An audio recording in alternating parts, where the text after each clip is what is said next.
darle gracias al Señor por el día de hoy, un buen día, un día de bendición.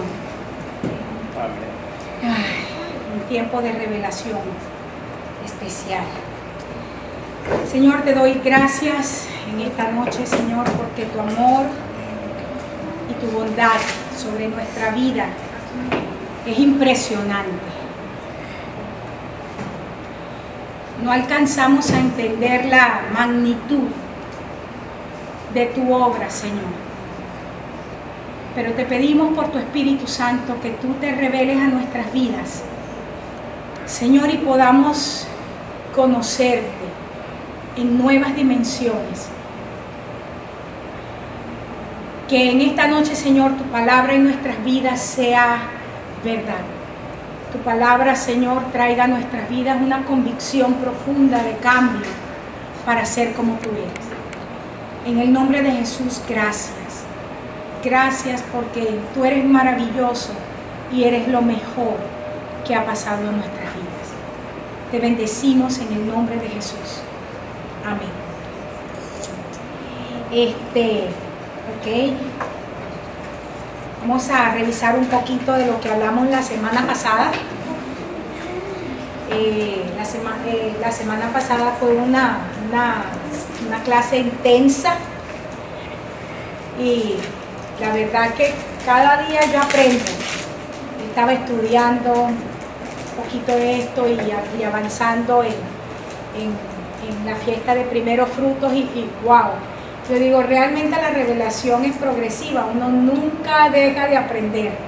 El Señor siempre está trayendo a nuestras vidas por su Espíritu Santo algo que nos confronta, algo que nos impulsa en un nuevo deseo de ser como Cristo. Así que gloria a Dios por eso. Ok, escucho. ¿Quién quiere ser el primero? ¿De qué hablamos la semana pasada? José, ¿tienes ganas de hablar? Muchas ganas, pastora, como siempre. Ahí te veo, entonces dime. Pues yo me acuerdo que usted habló de su sueño que se casaba con un viejito barrigón. Con un viejito con la barriga arrugada. Pero también estábamos hablando de panes sin levadura y decíamos que ellos nos está hablando de santidad. Y un texto que mencionábamos, porque yo en estos días andaba analizando este versículo tan famoso que mencionamos mucho, que el que está en Cristo nueva criatura es, pero en realidad pasan los años, estamos en Cristo, pero seguimos siendo las mismas personas, con los mismos malos hábitos. Entonces estamos hablando de santificación y un versículo que daba usted me parece es Éxodo 23, donde dice que no podemos presentarnos delante de Dios con las manos vacías. Entonces yo estaba meditando y me pasó un caso curioso justamente esta semana. Yo he sido de las personas que no soy muy dado a celebrar, porque allá ve que aquí celebramos todo el día del burro, la secretaria y todo eso. Entonces siempre me ha preguntado ella que por qué yo no celebro todas estas cosas. Y le digo que yo aprendí desde muy niño, nadie me dijo, pero yo veía cómo la publicidad hace lo suyo y terminamos siendo víctimas de la publicidad y hacemos gastazos que no necesitamos. Entonces yo sí me crecí, pero lo traigo a mi matrimonio y con mis hijas. A ellas yo les compro lo que ellas quieren cuando se puede, ¿verdad? Quieren salir a pasear, las llevo donde ellas quieran ir, pero siempre tuve eso, que 4 de no sé qué, que 5 de no sé qué, que hay que festejar. Yo no festejo con ellos, no me llama la atención. Entonces ahora mi niña está cumpliendo años y yo normal no dije, a ver, pues a un pastel o algo le hacemos, pero siempre está la palabra dándome vueltas. No puedo presentarme delante de Dios con las manos vacías. Y yo decía, ¿qué te presento, Señor? ¿Qué te presento? Pues es área de mi vida. Amén. Entonces me di cuenta, estando meditando en todo esto, que esa actitud mía de pronto para mí está bien, pero no para todos ellos, porque ellos de pronto quieren festejar, quieren que les haga sus cositas. Y dije, ay caray, pues está duro el asunto. Entonces ahora cuando ya amanece el día del cumpleaños de la niña, pues yo le preparé una sorpresa, ¿no? Le envolví algún regalo, le puse sus globitos. Yo salgo muy de madrugada, entonces se la dejé ahí en la puerta. Entonces cuando ella me llama después, dice que la primera que se levantó fue la chiquita, la más chiquita. Y le preguntó a ella, wow, ¿quién hizo esto? Y ella le dijo, tu papá. Dice que aquella abrió los ojos de este tamaño y que dijo, mi papá hizo esto, si es de los que nunca quiere festejar nada. Entonces imagínense, si la chiquita que no era para ella se sorprendió, la grande se puso muy feliz. Entonces para mí no fue fácil entender que yo estoy equivocado, no por un mal hábito que me hice toda la vida. Entonces yo se lo entrego a Dios, le dije, Señor, estoy mal, lo reconozco, pero aquí está esta área de mi vida. No fue fácil. Amén. Normalmente nadie me ve llorar, pero yo lloro a solas. O como dijo Juan Marcos en una predicación, lloro en mi mente. Pero sí lloro, que usted no lo crea, y dije, Señor, aquí estoy, reconozco que estoy mal, y de verdad que esa palabra me trajo un cambio muy grande. Amén. Entonces ahora estoy esperando a ver qué otra cosa se festeja para festejar con ellos. Gloria a Dios, gloria a Dios. ¿Alguien más? ¿Nadie más? No puede ser. Beatriz, tú también querías decir algo, ¿no? Tú no querías decir nada, ¿estás segura? Marixa. Bienvenido. Me llama la atención es que si yo decido quitar la levadura diariamente en mi vida, la revelación de Cristo se manifiesta. Amén. La revelación de Cristo se manifiesta cuando quitamos la levadura. Melda no vino la semana pasada, pero sí vino Cintia.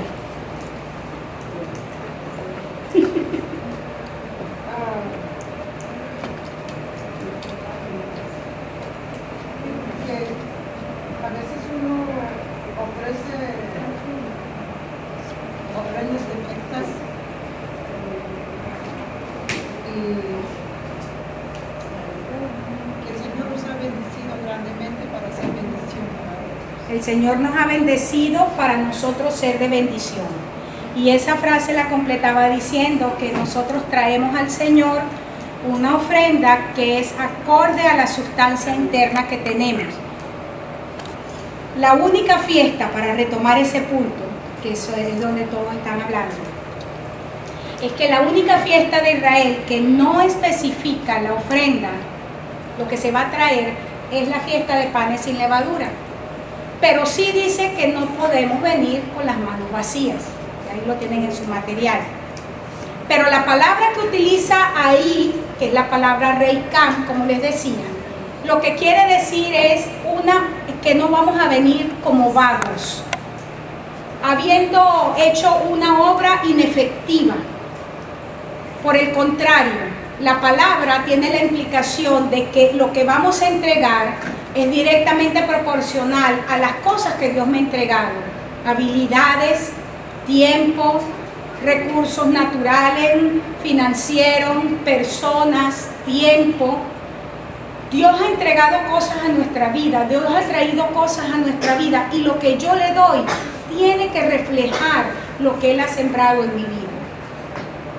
Y saben que me parecía interesante porque yo he estado reflexionando mucho en esta semana. Yo tiendo a ser muy reflexiva, hermanos. Siempre recuerdo cuando estaba jovencita, que yo tenía un profesor que me echaba broma y me decía, Corey, a ti un día el cerebro te va a hacer así, ¡pum!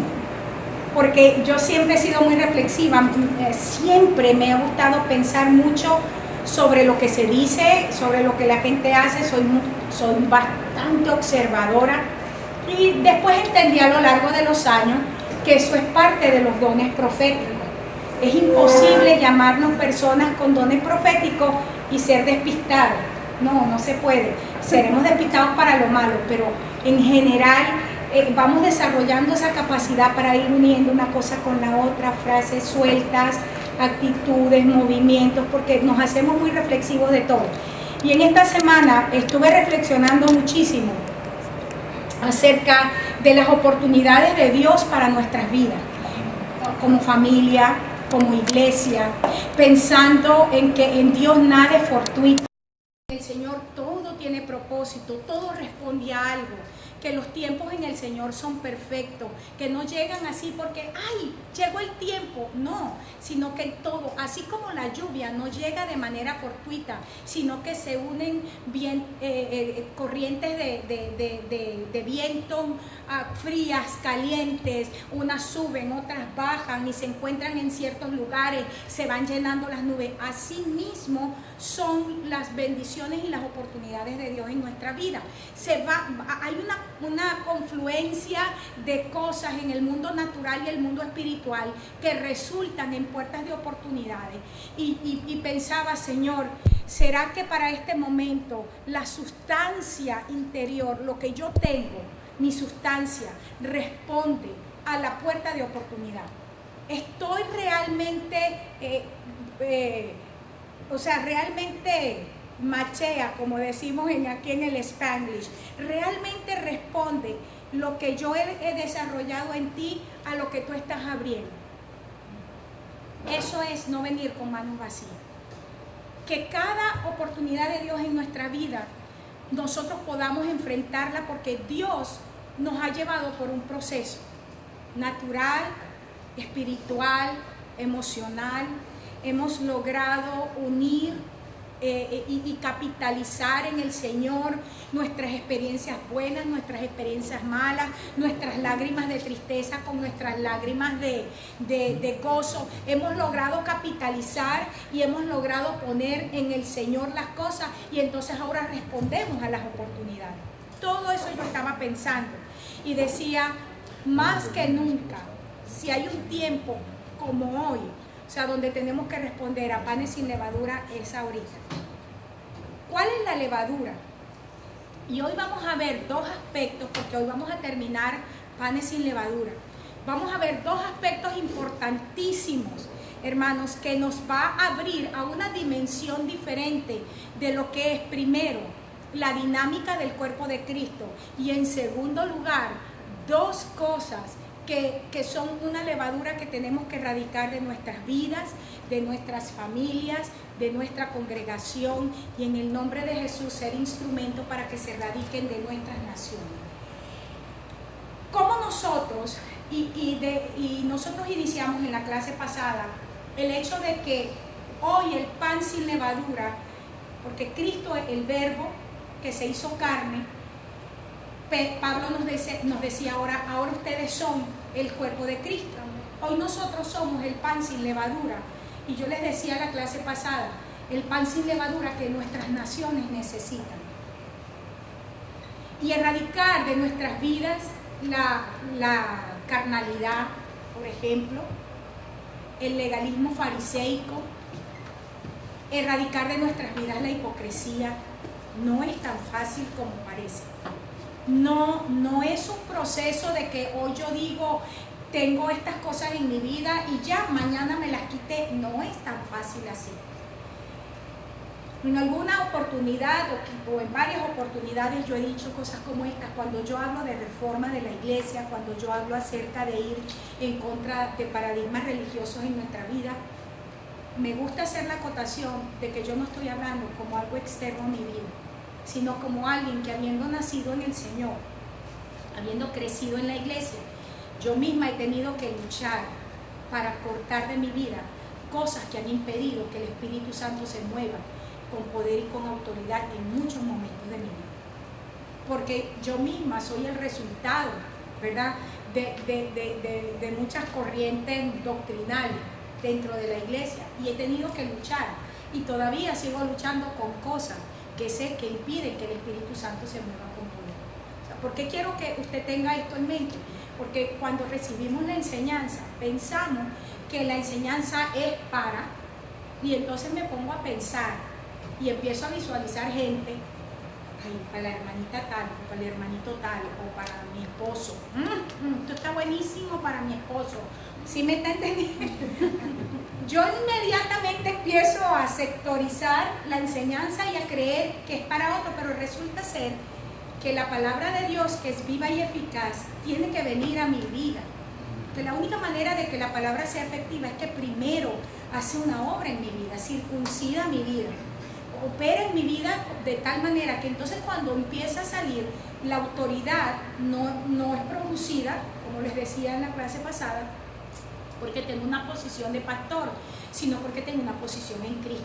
Y en esa posición en Cristo he dejado que esa palabra haga una obra en mi vida, la cual aún no se ha perfeccionado, porque no se olviden que el perfeccionamiento es cuando veamos a Cristo como Él es. Es decir, que mientras nosotros estemos en la carne, mientras nosotros nos estemos moviendo en el ámbito de lo natural, estamos en un proceso en el Señor. Amén. Ahora, algunos en el proceso están más avanzados que otros, están más adelantados que otros. El punto en este momento no es quién está más avanzado que otro, sino que la palabra pueda venir a nuestra vida y circuncidar donde tiene que circuncidar. Ahora bien, a partir de lo que hablábamos en la clase pasada, que ahora nosotros somos el pan sin levadura, vamos a revisar la cena del Señor. La cena del Señor como un simbolismo que practicamos, por lo menos en esta congregación semanalmente. Las personas que tienen con nosotros cierto tiempo la practican también como familia, porque una de las enseñanzas que hemos dado en diferentes momentos es que la cena del Señor es uno de las herramientas o de las armas espirituales más poderosas que tiene el cristiano, porque es un arma que va en contra directamente de lo que el enemigo quiere hacer en tu vida en el momento que enfrenta. Porque con la cena del Señor tú le recuerdas al enemigo que él fue destruido y que fue expuesto públicamente al vituperio y que ya no tiene ninguna autoridad, y que porque tú eres una persona que ahora forma parte del pacto de Jesucristo, tú tienes derechos en el Señor, los cuales te amparan en el momento que vives. Así de poderoso es la comunión. Y permíteme usar la palabra ritual en su sentido amplio, por favor, ¿ok? Cuando voy a usar ahorita la palabra ritual, quiero que lo veas desde la perspectiva que es algo que hacemos, que estamos haciendo constantemente. Ahora bien, cuando podemos entender entonces que la cena del Señor no es algo físico, no es algo que hacemos naturalmente, sino que es algo espiritual. Buenas noches, señorita, puede ir por allá, jovencita. Vamos a entender entonces, vamos a hacer la aplicación pertinente a la cena del Señor. Desde ya quiero decir, si alguno de ustedes en esta noche se siente ofendido por la palabra que voy a compartir, por favor no salga corriendo, termine la clase, agarre la ofensa y dígale: te voy a poner en time out y me voy a dar la oportunidad de revisar la palabra, ¿ok? No permita que la palabra que yo voy a enseñar esta noche, por su paradigma, lo lleve a correr y a no recibir. Dese la oportunidad de revisar la palabra luego en su casa con calma. Le vuelvo a decir, va a poner la ofensa el que se vaya a ofender en time out y le va a decir: me voy a dar la oportunidad de revisar lo que se va a decir. ¿Amén? ¿Estamos de acuerdo todos? ¿Pueden entrar en acuerdo conmigo y decir amén? Amén. Vamos a entender ahora la cena del Señor.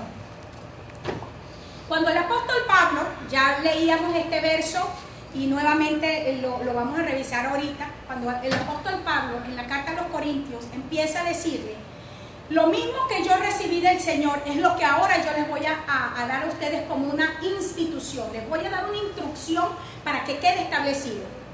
Dice, él empieza a decir, es que empieza a relatar la noche en que Jesús fue entregado. Fíjense que el relato de Pablo inicia diciendo: la noche que el Señor fue entregado. Y la noche que el Señor fue entregado, sabemos que el contexto tiene que ver con ¿qué? ¿Quién recuerda cómo que Jesús fue entregado? ¿Cuál es la palabra? Una palabra que nos resuma la noche que Jesús fue entregado. Traicionado. Traición. Si Pablo, en lugar de decir: yo les voy a enseñar a ustedes qué es la cena del Señor, basado en la noche en que Jesús fue traicionado es completamente correcto. ¿Por qué esto es importante? Quiero que tengan en mente esta palabra, porque la cena del Señor, en el sentido espiritual que debe ser, siempre va a estar acompañado de situaciones de traición, de situaciones de envidia, de situaciones de rebelión, de situaciones de inconformidad con lo que el líder está haciendo o diciendo. ¿Por qué? Porque ¿qué movió? Y quiero que veamos rápidamente, ¿qué fue lo que movió a Judas, que era el mayor en rango? Y eso lo voy a explicar en otro momento, una enseñanza que estoy preparando, a traicionar a su maestro. Más que eso fue el que Judas se sentía incómodo, insatisfecho de lo que Jesús estaba haciendo. En su paradigma, Judas pensaba que el rey, Jesús, tenía que tener un comportamiento donde él enfrentara de manera directa un sistema opresivo y liberara a Israel, pero en los términos de Judas. Y Jesús tenía un llamado por el Padre. Jesús lo dijo de esta manera: la obra del Padre, esa es la que yo hago. Mi comida, mi bebida, mi vida es hacer la voluntad del Padre. Y la voluntad perfecta del Padre para Jesús no se acomodaba al paradigma que tenía la gente de Jesús. ¿Está entendiendo? La cena del Señor, que estamos hablando entonces, no se olvide que estamos hablando que ahora el cuerpo o el pan que está siendo entregado para que pueda haber salvación somos nosotros. Y el contexto en el cual se da esto es un contexto entonces de traición, rechazo, inconformidad, incomodidad, ofensa. ¿Estamos todos claros? Sí. Vamos entendiendo. Ok, seguimos. Cuando yo puedo comprender que entonces yo como pan sin levadura para este tiempo tengo que moverme en medio de una situación donde tengo que ser rechazado, donde tengo que ser burlado, donde tengo que ser traicionado por la gente a quien le he dado confianza. Si yo puedo entender eso, yo voy a subir a un nivel donde yo no voy a caminar en ofensa, sino camino en la dignidad de mi llamado para ese momento. Porque Jesús no caminó en ofensa a pesar de que él sabía lo que estaba ocurriendo. ¿Sabía o no? Sí. Vayámonos al momento. Cuando el discípulo amado le pregunta, ¿quién es el que te va a traicionar? ¿Sabía Jesús quién era el traicionero, sí o no? Sí. Y le dijo, el que moja su pan en mi plato. La palabra mojar que utiliza allí el evangelista es la palabra en griego baptizo, que es la misma palabra para bautismo. Esto es tremendo, porque Jesús está diciendo, el que está en el momento. ¿Quién me puede definir rápidamente qué es bautismo? Rápidamente, alguien que me defina qué es bautizo. ¿Qué significa que somos bautizados? Que somos renovados, morir a la vieja. Que morimos a una vieja naturaleza y nacemos a una nueva, ¿verdad? Sí. Mira lo que está diciendo Jesús. El que está muriendo a una naturaleza para nacer a otra y lo está haciendo en mi plato, ese es el que me está traicionando. Wow, esto es terrible, porque bajo esa perspectiva, ¿dónde están los traicioneros? Están juntitos, comiendo en el plato. Los que estamos comiendo en la misma mesa. Ahora, yo quiero que entiendan, porque vamos a ya les avisé que nadie se me vaya de aquí corriendo por ofensa, sino se va a dar usted la oportunidad de que, aunque la palabra hoy venga a circuncidar, usted se va a dar la oportunidad por lo menos de revisar la palabra. Y si ya después no la agarra, corre, porque yo no la voy a cambiar. entre paréntesis. O sea, no me venga a mí con una carta de que cambie mi enseñanza porque yo sé lo que estoy enseñando. Por eso vamos a ir a la palabra. ¿Ok? Pero va a tener el permiso de irse para otra congregación y en bendición. Yo lo voy a bendecir y no voy a hablar mal de usted ni le voy a decir a nadie que no lo salude. No. Simplemente se fue porque no pudo caminar, ¿verdad? Pero vamos a estar claros. Ahora bien, una iglesia que reina en vida es la fiesta misma de la Pascua. ¿Por qué? Porque si Cristo es mi Pascua y yo camino en la vida del Señor, yo estoy manifestando a Cristo en esa fiesta. Pero entonces una iglesia, traduce iglesia como el cuerpo que está caminando sin levadura, sin hipocresía, sin legalismo, que está caminando, vamos a ver, en sinceridad, en integridad de corazón, entonces es la celebración de panes sin levadura, ¿sí o no? Amén. Amén, seguimos. Entonces, esa iglesia, esa congregación que se maneja, esa familia que está comiendo la cena del Señor, porque entonces la cena del Señor no es venir el viernes y tomar el pedacito de pan y el poquito de vino a celebrar la cena del Señor, sino que yo estoy celebrando la cena del Señor porque yo soy la celebración, porque cada uno de nosotros somos la celebración, porque no tenemos la levadura, somos íntegros de corazón, somos sinceros el uno con el otro, tenemos la capacidad de creer con sencillez de corazón las enseñanzas de Jesús, porque ahorita vamos a ver lo que era la doctrina de los fariseos. Así que cuando tú obedeces a Cristo, con tal cual Él lo estableció, tú estás caminando en panes sin levadura. Pero cuando a la enseñanza de Cristo tú le traes la ley, quiero que cambiemos ley por legalismo, porque inmediatamente nos vamos allá a la ley mosaica. Y resulta que esa no era la enseñanza de los fariseos. El movimiento judaizante en el tiempo de Pablo, ojalá hubiese sido que ellos traían los mandamientos de Moisés. No, sino lo que el pastor explicaba el domingo, el Talmud que explicaba ¿cuál es la palabra? Normatizaba los mandamientos que habían sido dados a Moisés. Eso era la enseñanza de los fariseos. Y eso era contra lo que el Señor Jesús estaba. Por eso quiero cambiar por un momento la ley, porque enseguida piensan es en la ley mosaica y que nos vayamos al legalismo, que es esa interpretación que nosotros hemos traído de la palabra en nuestro propio entendimiento. De creer, de tratar de explicar lo que el Señor dijo.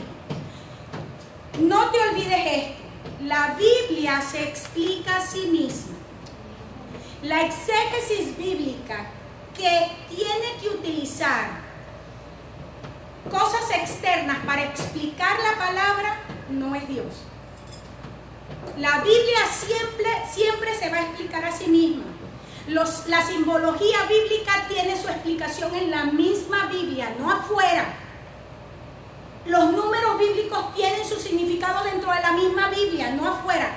Todo en la palabra tiene su explicación. Lo que hay es que saber, leer, estudiar. Amén. La Biblia se explica a sí misma. Toda norma externa a lo que está escrito sigue siendo lo que Jesús peleó contra los saduceos y los fariseos. Puro legalismo. Llámese como se llame. ¿Ok? Si para que tú te vistas de alguna manera, te tienen que utilizar la cultura, tú di un momentico, eso no es el Señor, no tienes por qué pegar. Si para tú comportarte en tu casa de una manera, tienen que usar la cultura, el tiempo que viven, el nivel social que tienen, ahí no, eso no es Dios. La Biblia se explica sola, el principio se aplica para todo el mundo igual. ¿Me entienden? Si por ejemplo no es pecado, yo siempre les voy a dar un ejemplo sencillo. Sin entrar que si hay unos que creen que es malo, bueno, si no vamos a irnos al general. Por ejemplo, las mujeres, ¿nos abrimos huecos sí o no con los así? ¿Sí o no? Sí. Miren lo que es legalismo. el legalismo dice, para la mujer el hueco no es pecado, pero para el varón sí es pecado. Bíblicamente, pecado se tiene que aplicar, el concepto pecado, que es ir en contra del orden de Dios, es lo mismo para hombre, mujer, que tengan 5, 15, 20 años de edad, igual.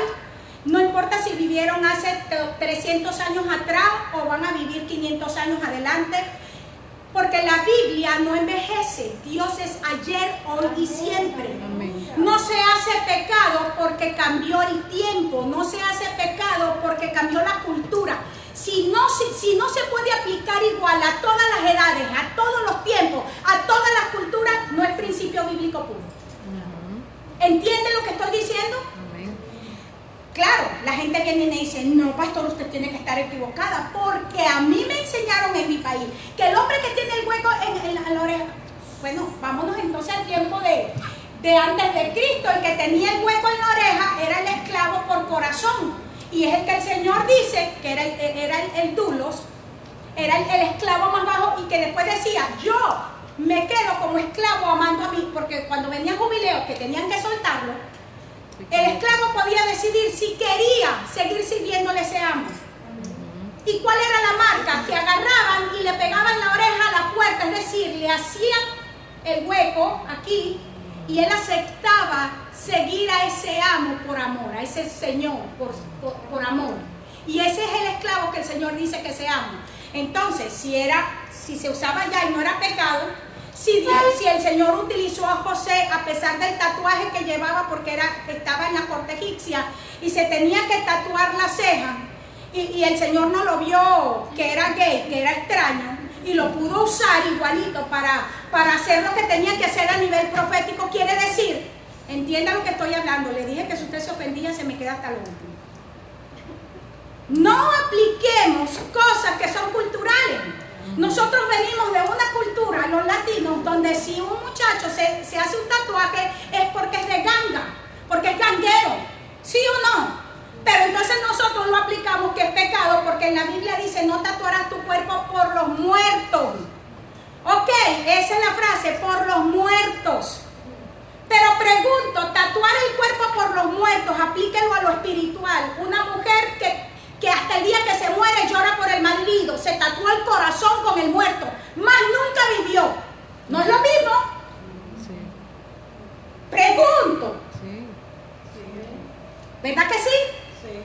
Es exactamente lo mismo. Entonces no apliquemos una cosa y lo dejemos, porque eso fue lo que el Señor dijo. Eso es doctrina fariseica. El principio bíblico es consistente, no importa la edad. Génesis capítulo, vamos a decir, todo lo que conocemos como el Pentateuco, por ejemplo, los primeros 5 libros de la ley, siguen aplicándose, sigue siendo palabra de Dios, aunque estamos en el siglo XXI, hermanos. Porque la palabra de Dios no envejece, es viva, es eficaz, y siempre la revelación de esa palabra, el Señor viene y la trae a nuestra vida y agarra ahora el cincel del Espíritu y nos las pone en el corazón. Amén. Pero todas las explicaciones que damos siempre van a traernos al legalismo. Les aseguro que mucha gente a quien el Señor usó en la Biblia, si vinieran a nuestras congregaciones, no los dejaríamos ni siquiera sentarse, porque los consideraríamos gente inmunda. Le daríamos nosotros entrada en nuestra iglesia para la predicación estelar del domingo a un personaje como Juan el Bautista. Dígame sinceramente si le daríamos entrada. No, el 95% de las iglesias se cerrarían a un personaje como Juan, porque no se acomoda físicamente, en su exterior no se acomoda al paradigma que tenemos del predicador el domingo, que tiene que usar Prada, que tiene que usar Calvin Klein, que tiene que mover la mano de tal manera. No se acomodaría. Por eso, como Jesús no se acomodó a lo que los judíos en ese momento pensaban era alguien que traía una palabra, lo rechazaron. y lo llevaron a la muerte de cruz. Pero es lo mismo que nosotros hacemos. No nos quedemos allá, es lo mismo que nosotros hacemos. Panes sin levadura. Yo voy a seguir. Cuando dice en 1 Corintios 11:29, dice que el que come y bebe indignamente sin discernir el cuerpo que está comiendo. Lee allí. Juicio. Wow. ¿Quién es el cuerpo de Cristo? Nosotros. Nosotros somos el cuerpo de Cristo. ¿Qué significa, para que entendamos lo que está diciendo aquí Pablo? ¿Qué significa que yo como a Cristo en este tiempo? Que la palabra que el Señor está trayendo, yo la encarno, ¿verdad? Y si dice que si yo como el cuerpo de manera indigna, que estoy comiendo juicio. Ay Dios, se acabó, listo. En mi país hay un dicho que dice, se montó la gata a la batea. Se montó la gata a la batea porque ahora todo el mundo dice, no, un momentico, ¿qué va a decir? El que esté libre de pecado que lance la primera piedra. Nosotros no podemos buscar a nadie. Yo no sé de dónde sacaron esa enseñanza. El apóstol Judas, en el 21 capítulo que tiene, dice que hay hombres, y hay hombres no se refiere a varones, sino personas que entran a la comunión, a la relación del cuerpo de Cristo, y dice, y comen indignamente con ustedes. ¿Lo dice o no? Búscalo porque no lo tengo aquí. Creo que es el 1:11. Y dice que comen indignamente con ustedes y se convierten